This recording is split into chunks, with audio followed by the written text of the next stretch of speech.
$0. That's what the majority of victims received after the deadliest industrial disaster in human history. Not a settlement that was too small, not compensation that was inadequate, literally nothing. Zero. And here's what should make you stop scrolling right now. This wasn't a disaster from the 1800s or some distant historical tragedy. This happened in 1984. In the age of international law, human rights organizations, and global media coverage. Over 500,000 people were poisoned by toxic gas in a single night. Between 15,000 and 25,000 died immediately or in the following weeks. Another 500,000 suffered permanent injuries ranging from blindness to destroyed lungs to neurological damage.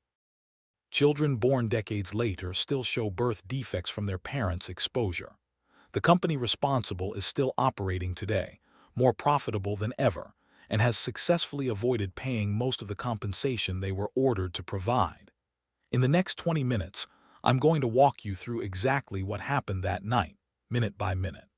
I'll show you the internal documents proving the company knew their facility was a death trap.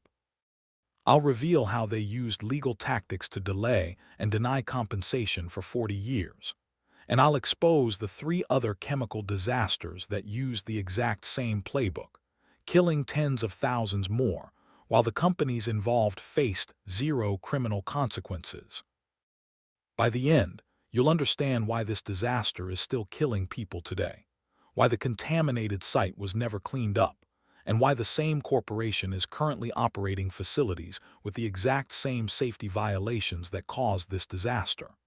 But before I reveal which company poisoned 500,000 people and paid most of them nothing, you need to understand what was really happening inside that chemical plant and why everyone who worked there knew a catastrophic failure was coming. December 2nd, 1984, Bhopal, India. The city had a population of approximately 900,000 people. It sat in central India, a major railway hub surrounded by lakes and greenery. The old city featured narrow streets and dense neighborhoods where families had lived for generations. Newer areas had wider roads and more modern construction. In the middle of it all, just a few hundred meters from dense residential areas, sat a chemical plant operated by Union Carbide India Limited, a subsidiary of the American corporation Union Carbide. The plant produced 7, a pesticide used widely in Indian agriculture. The facility had been operating since 1969.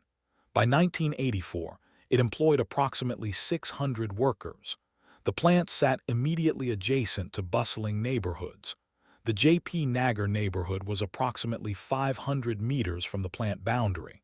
Thousands of people lived there in small concrete houses packed closely together. The Kazi camp settlement was even closer, built right up against the plant's fence. These were poor communities, inhabited by laborers, street vendors, rickshaw drivers, domestic workers, people who'd moved to the city looking for work and built homes wherever they could afford land, which meant right next to the industrial areas that wealthier residents avoided. On the evening of December 2nd, life in these neighborhoods was completely normal. Families were preparing dinner. Children played in narrow lanes between houses. Men sat outside homes talking, smoking, playing cards. Women cooked on small stoves.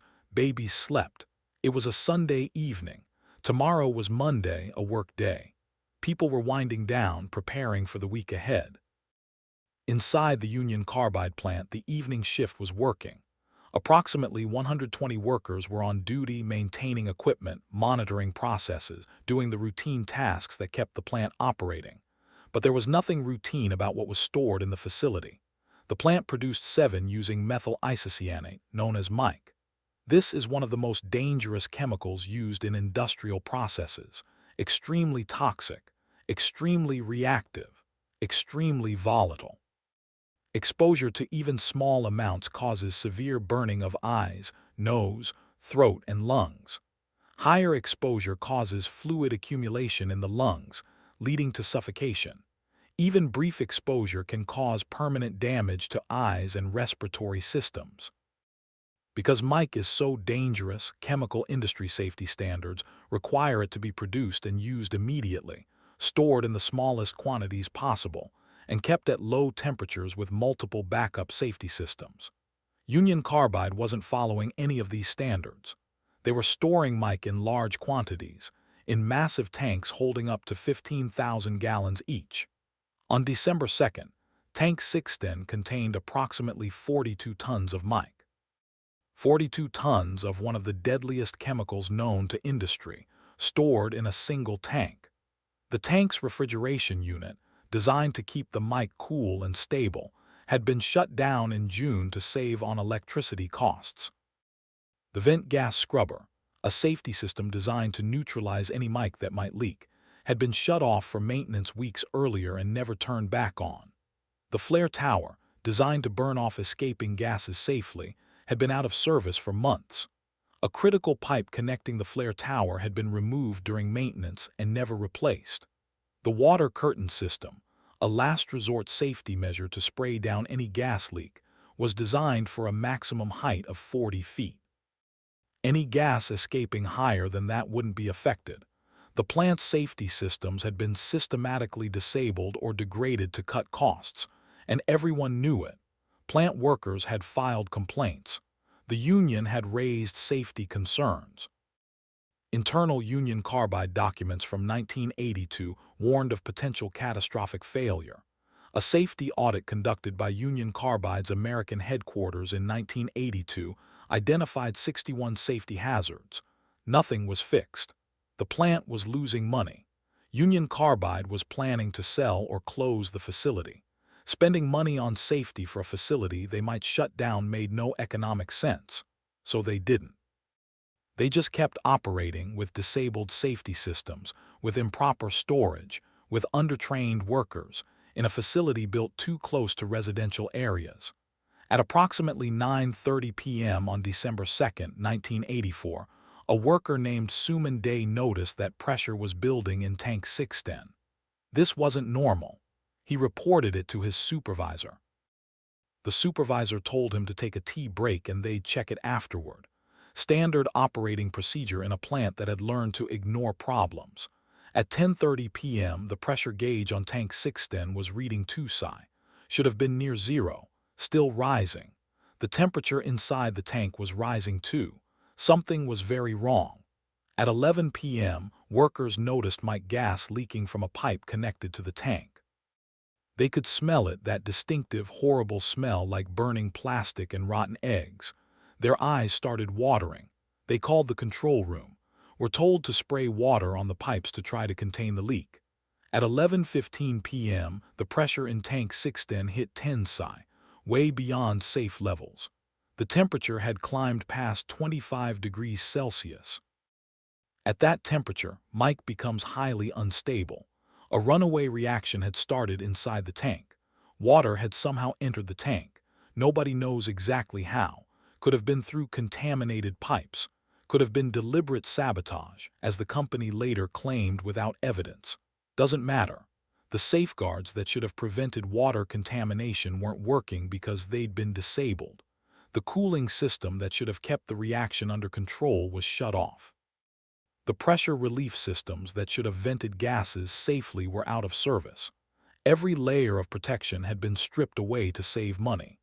Now a chemical reaction was occurring inside 42 tons of mic, generating heat and gas, and there was nothing to stop it.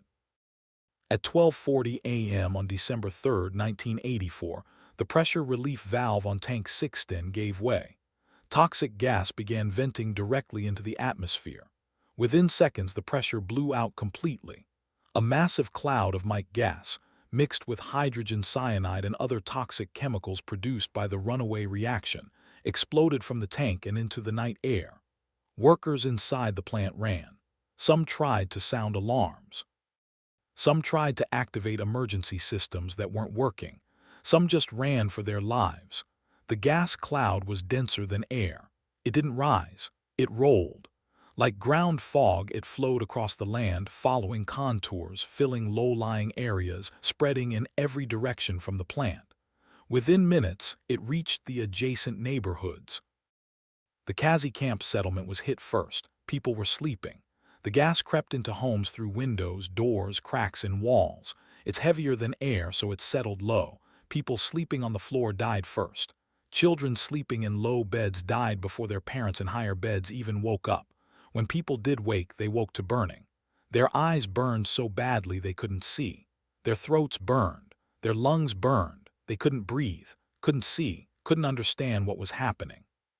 People stumbled out of their homes, blind, choking, vomiting. Families separated in the chaos.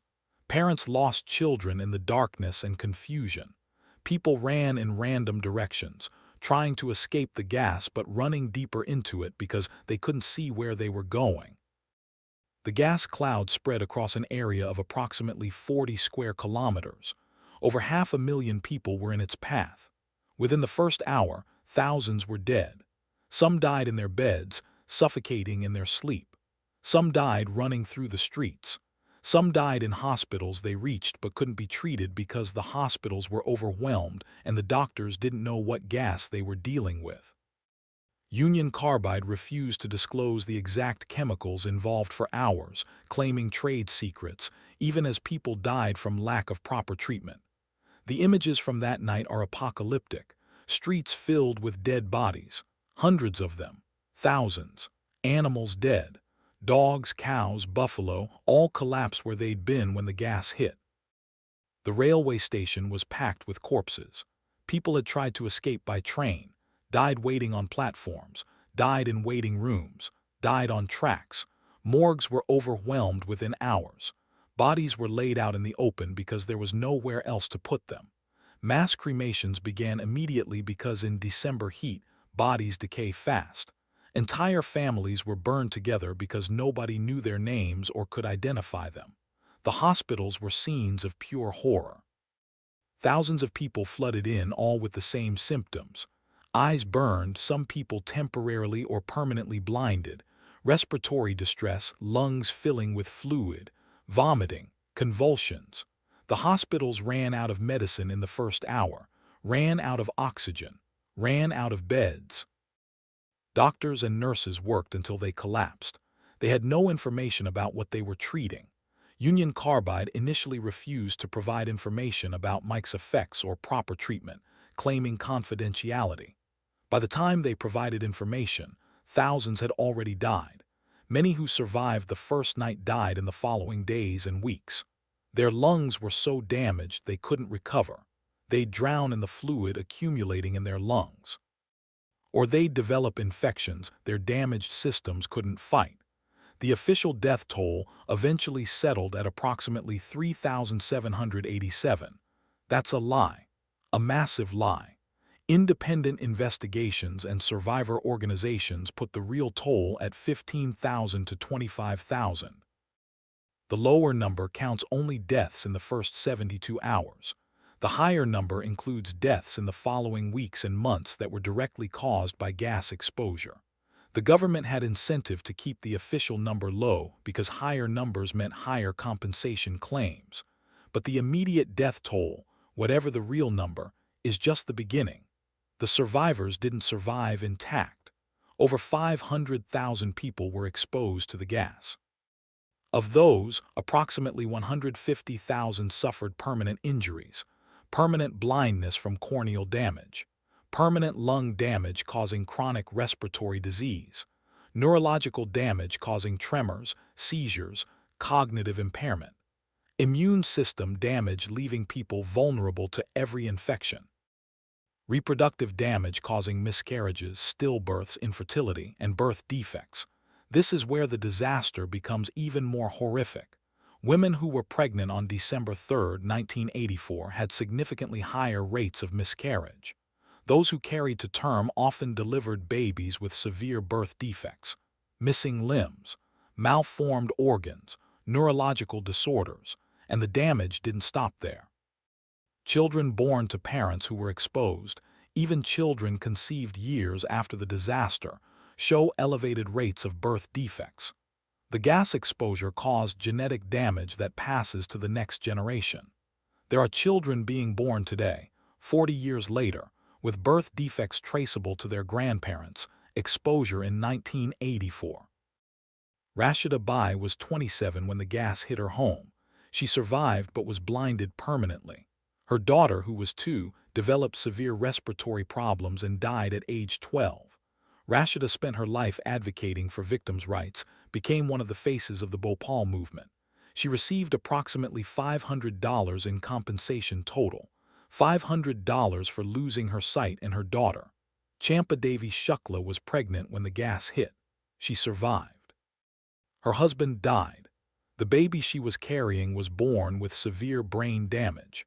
The child lived 3 years in constant pain before dying. Champa received approximately $25 in compensation, $25 for watching her husband die and her child suffer for 3 years. Stop and imagine this for a moment. You're sleeping in your home, you wake up because you can't breathe. Your eyes are burning so badly you can't see. You hear your family coughing, screaming. You stumble outside into chaos, people running everywhere, bodies on the ground. You're trying to find your children in the darkness, but you're blind and choking. Maybe you find them, maybe you don't. Maybe they're already dead. Now imagine surviving that night and being told, decades later, that you'll receive $0 in compensation, or a few $100s, an amount that doesn't even cover your medical costs for 1 year, let alone a lifetime of treatment for permanent injuries. That's what happened to the majority of Bhopal victims. That's the reality of the worst industrial disaster in human history. $0 for most, insulting amounts for the rest, and a company that used every legal tactic available to delay and minimize what they paid. The long-term environmental devastation is still killing people today. Union Carbide abandoned the plant site without cleaning it up. The facility still contains tons of toxic chemicals. Containers have corroded. Chemicals have leached into the soil. The groundwater around the plant is contaminated with mercury, lead, hexachloroethane, and other toxins at levels hundreds of times above safe limits. Studies have confirmed this contamination repeatedly since the 1990s. People living near the plant are still drinking contaminated water because they have no alternative. Children playing near the abandoned plant are exposed to contaminated soil. Cancer rates in neighborhoods near the plant are significantly elevated. Birth defect rates are 5 times the national average. Respiratory disease is endemic. The plant site needs comprehensive cleanup, soil remediation, groundwater treatment, removal of abandoned toxic materials. The estimated cost is approximately $500 million. Union Carbide and later Dow Chemical, who bought them, have refused to pay for cleanup. They claim the site was handed over to the state government and is no longer their responsibility. The Indian government lacks the funds and technical capability to do it themselves, so the site sits there, still contaminated, still poisoning people, 40 years later. The disaster that started in 1984 never ended. It's still happening, still killing, still causing birth defects, still destroying lives, because cleaning it up would cost money and the companies responsible have successfully avoided that cost. The legal battle is one of the most shameful chapters in the history of corporate accountability. Immediately after the disaster, Union Carbide launched a PR campaign blaming everyone except themselves. They claimed sabotage by a disgruntled employee, offering no credible evidence.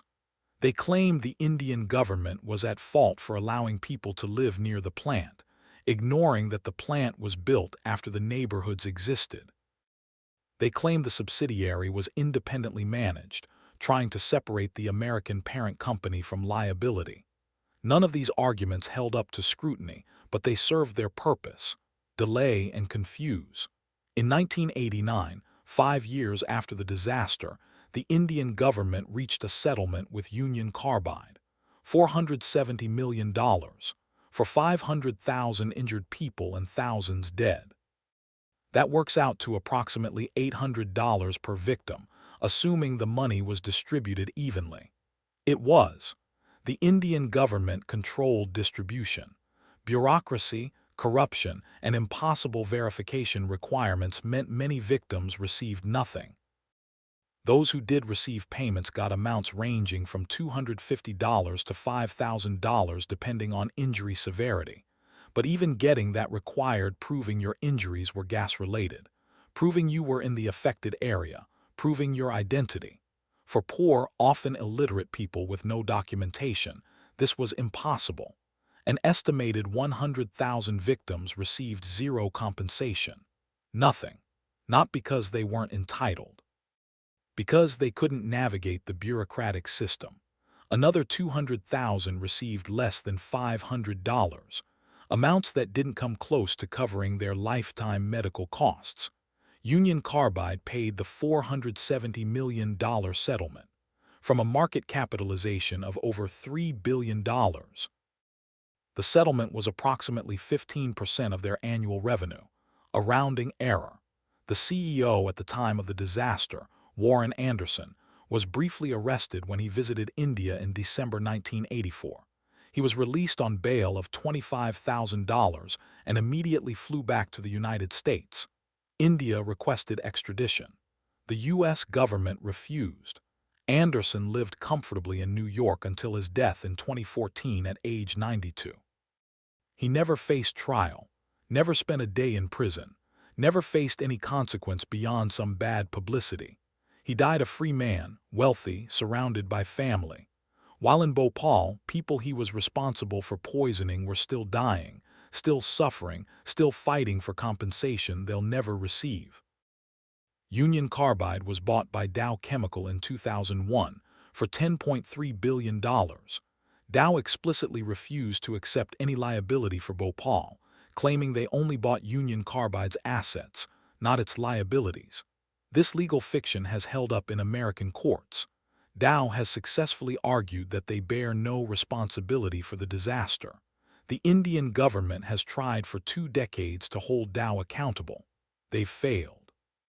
Dow continues to operate in India, continues to profit from Indian markets, and continues to refuse any responsibility for cleaning up the contamination or providing additional compensation to victims.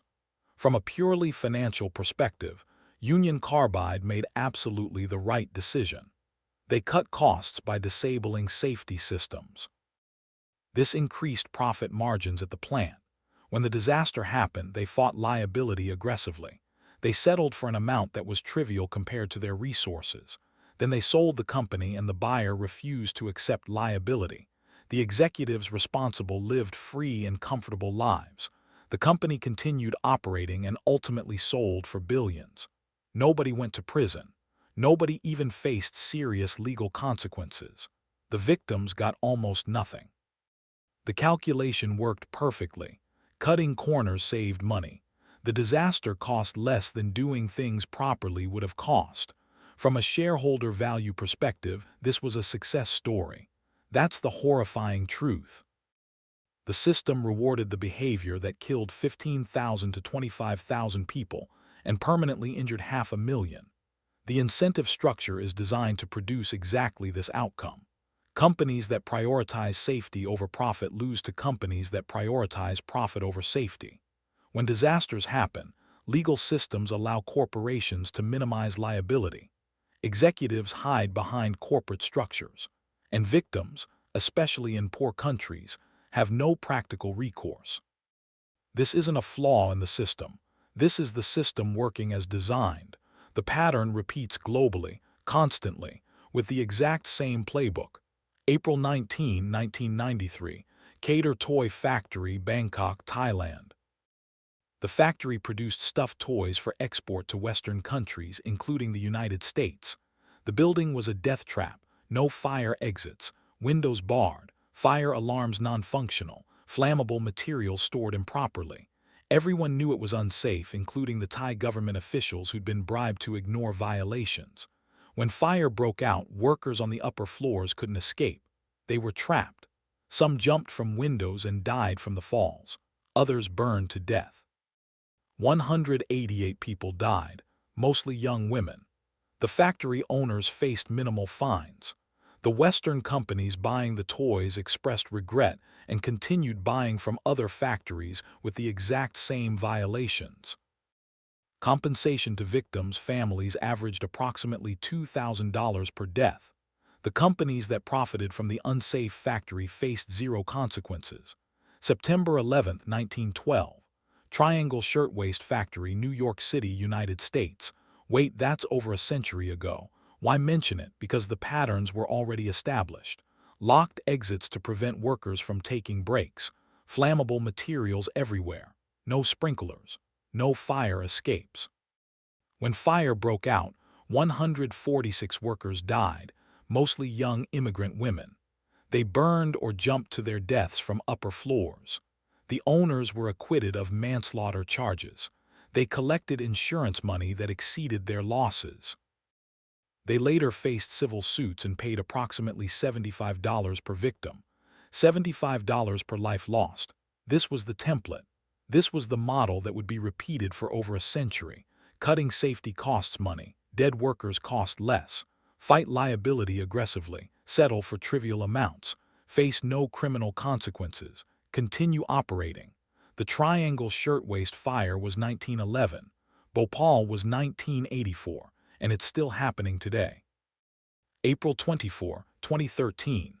Rana Plaza, Dhaka, Bangladesh. An 8-story commercial building collapsed, killing 1,134 people and injuring over 2,500. The building housed garment factories producing clothing for major Western brands. The building had been constructed illegally, with poor materials and no permits. Inspectors had warned the day before the collapse that the building was unsafe. Workers were ordered to come in anyway because production schedules had to be met.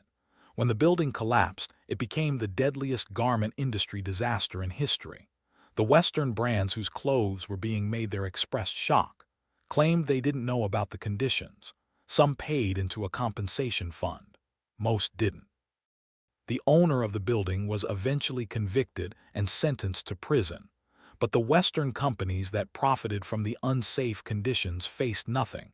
No criminal charges, no real financial consequences beyond some PR damage. They moved their orders to other factories. Many of those factories have the exact same safety violations, because fixing the violations costs money. Dead workers cost less. Right now, today, there are chemical plants operating with the same safety violations that caused Bhopal. There are garment factories with locked exits and no fire safety. There are warehouses storing toxic materials near residential areas. The companies operating these facilities know about the risks. Governments know. And they're making the same calculation. Prevention costs money. Compensation after disasters costs less, especially if you can delay and minimize it through legal tactics. You probably live near one of these facilities. You can check. In the United States, the EPA maintains databases of facilities storing hazardous materials. But the information is limited.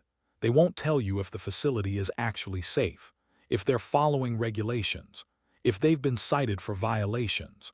That information exists but isn't easily accessible, by design, because accessibility would create public pressure to fix problems, and fixing problems costs money that corporations don't want to spend. The truth about Bhopal and every disaster like it is simple. These are not accidents. They are the predictable results of systems that prioritize profit over human life. Union Carbide knew their safety systems were disabled. They chose not to fix them. They chose to keep operating an unsafe plant. They chose to store massive quantities of toxic chemicals near residential areas. Every choice was made deliberately with full knowledge of the risks because the alternative cost money. When the disaster happened, they chose to fight liability rather than accept responsibility. They chose to minimize what they paid. They chose to abandon the site without cleaning it. Every choice was made to maximize shareholder value and minimize corporate liability. And it worked. The system allowed them to get away with it. The executives lived free. The company remained profitable. And the victims got nothing or next to nothing. That's not a broken system. That's a system working exactly as designed. A system where corporate profits matter more than human lives, where legal structures protect companies from accountability. where the worst industrial disaster in history results in $0 compensation for most victims and insulting amounts for the rest. So what can you do? First, understand that you're at risk. Chemical plants, warehouses, industrial facilities. Many are operating with inadequate safety. Find out where they are near you. Demand public disclosure of safety violations. Demand real enforcement of regulations. Second, recognize that corporate responsibility is a myth unless backed by real consequences. Fines are just a cost of doing business. Settlements are cheaper than prevention. Until executives face prison time for negligence that kills people, nothing will change. Support legislation that creates personal criminal liability for corporate decision makers. Third, support organizations fighting for victims. The Bhopal survivors' organizations have been fighting for 40 years. They need international support. They need pressure on Dow Chemical and the U.S. government. They need the world to remember that this disaster never ended. Fourth, stop buying the myth that these disasters are accidents. They're not. They're calculated risks, business decisions. And as long as the math works out in favor of cutting corners, companies will keep making the same choices. Let me ask you something. Before this video, did you know that most Bhopal victims received zero compensation? Did you know the site still isn't cleaned up? Did you know children are still being born with birth defects 40 years later? Did you know Dow Chemical is still refusing responsibility? If you didn't know, ask yourself why. Ask yourself how the worst industrial disaster in history is so forgotten that most people can't even name the company responsible. Ask yourself, what other disasters are being hidden? What other corporations are getting away with killing people? What other settlements are being delayed and minimized while victims die waiting? Then leave a comment telling me whether you think executives whose decisions kill people should face criminal charges, or whether corporate fines and civil settlements are sufficient. Currently, only about 8% of you watching are subscribed. If you believe this story needs to be told, if you think more people need to know what really happened in Bhopal, hit that subscribe button. Because next video is about a pharmaceutical company that knowingly sold contaminated drugs that gave hemophiliacs HIV and hepatitis C. Thousands died. The company paid settlements and continued operating. The executives faced no criminal charges. And the same company is selling drugs today, trusted by governments and doctors worldwide. You definitely need to see that one. $0.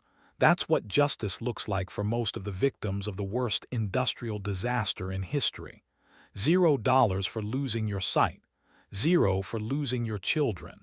0 for permanent lung damage that makes every breath painful. 0 for a lifetime of suffering caused by a company that chose profit over safety and a legal system that let them get away with it. 15,000 to 25,000 people died because Union Carbide disabled safety systems to save money. 500,000 were injured. The CEO died free and wealthy at 92. The company was sold for billions, and victims got 0 or amounts so small they're insulting. Remember those numbers. Because somewhere right now, another company is making the same calculation. Another executive is looking at safety costs versus potential liability. Another chemical plant is operating with disabled safety systems. Another disaster is counting down. And when it happens, the company will use the same playbook. Deny, delay, settle for pennies. Face no criminal consequences. Continue operating, because that's what the system allows, that's what the system rewards. And until we change the system, until we make killing people more expensive than preventing disasters, the calculation will never change. The next Bhopal is already planned, not deliberately, but through the same systemic incentives, the same cost-benefit analysis, the same determination that your life is worth less than quarterly profits.